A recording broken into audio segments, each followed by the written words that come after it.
Les bals populaires, 1923. Il y a des danseurs et des danseuses en France. Il y aurait, si l'on voulait s'en donner la peine, une chorégraphie française. Ce n'est pas chez M. Roucher ou au Claridge qu'il faut aller la chercher.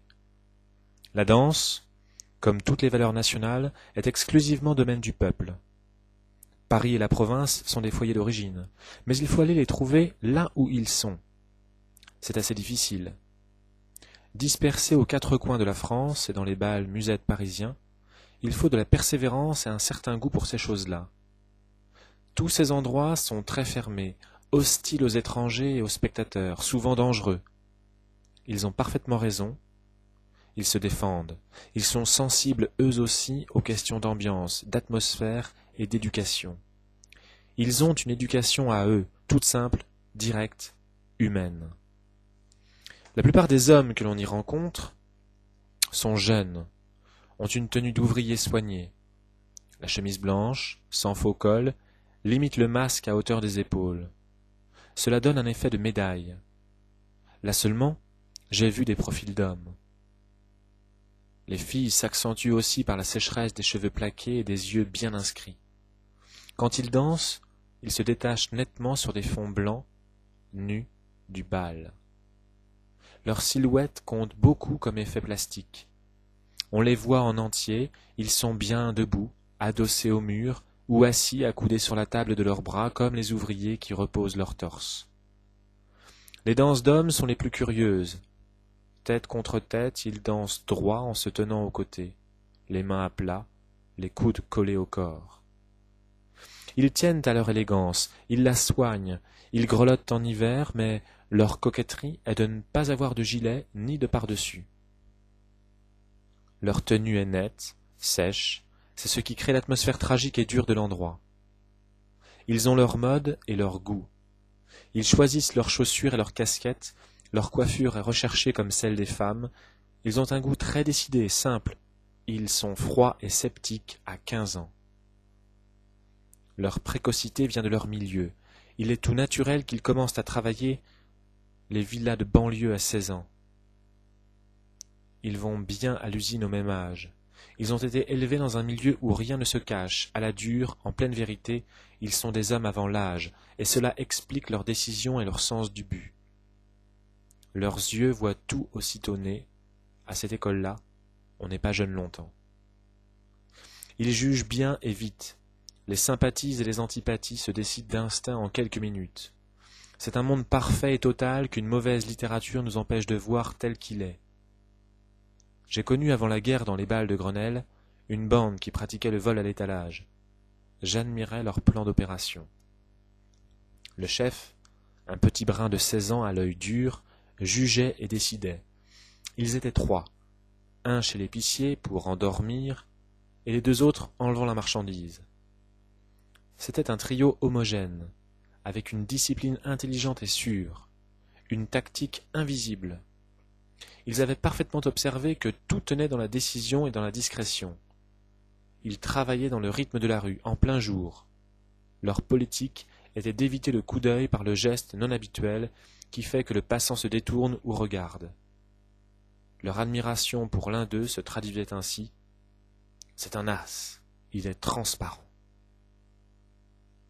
Tout ce monde-là est prodigieux de vie, d'ingénuité, de charme et d'esprit. Un esprit d'à propos avec le mot juste, le seul vrai, pas livresque, intraduisible. À 100 coudées de nos professionnels de salon, lamentables, qui composent d'avance et ennuient l'humanité. Leur force est dans leur pureté, leur sens du vrai. Ils font très bien ce qu'ils font, c'est fini, bien exécuté.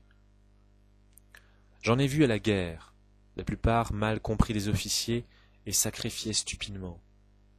Mis à leur place, leur rendement aurait été étonnant. Entrez donc dans un de leurs bals. La porte s'ouvre, vous êtes immédiatement visé par tous les yeux. L'homme qui entre est regardé, pesé avec infiniment de subtilité. Dès l'entrée, vous jugez si la situation est possible ou non.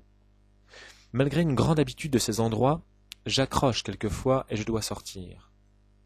Il ne s'est échangé ni un mot ni un geste, mais sur des regards, sur des conversations qui s'étouffent, vous devez comprendre que ça ne glisse pas, et vous en allez.